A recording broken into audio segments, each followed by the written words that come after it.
السلام عليكم المتتبعين المتتبعات، مرحبا بكم في قناتي قناة سناء. مرحبا بكم.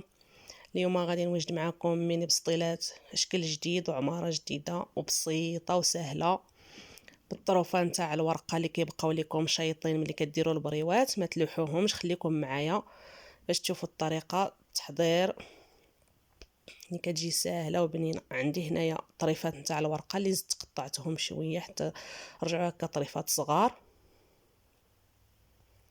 غادي نحتاج في العماره فلفله حمراء وفلفله خضراء مقطعين طريفات، واللحم نتاع الدجاج. عندي زيت الزيتون وملحه والبزار، وعندي الفرماج موتزاريلا، اي تستعملوا اي فرماج. كنشحر هذيك الفلفله مع الزيت الزيتون والملحه والبزار حتى كيتشحروا مزيان. كنضيف عليهم هذاك الدجاج ونخليهم يتشحروا مزيان حتى كيطيبوا مزيان.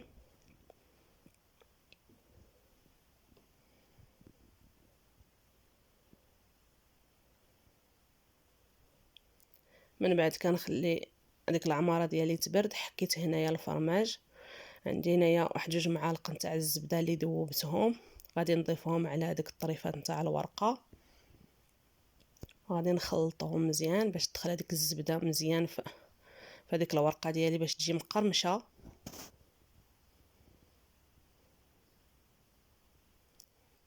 كنجيب هاد الليمون اللي دهنتهم بالزبده، تقدروا تستعملوا مول كبير، المهم على حسب اللي بغيتو. كنفرش الورقه في التحت ديال ليمون بحال هذا الشكل. غادي نستمر بهذه الطريقه حتى غادي كنسالي ليمون اللي عندي. ودابا كناخذ العماره وكنحطها فوق هذيك الورقه على هذه الطريقه حتى كنسالي هذيك العماره. كناخذ عاوتاني الفرماج كنحطو فوق هذيك العماره اللي حطيت الاولانيه.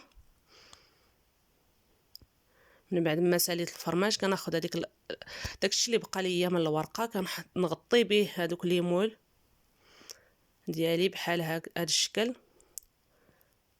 صافي. وكندخلهم للفران يطيبوا على عافيه مهيله.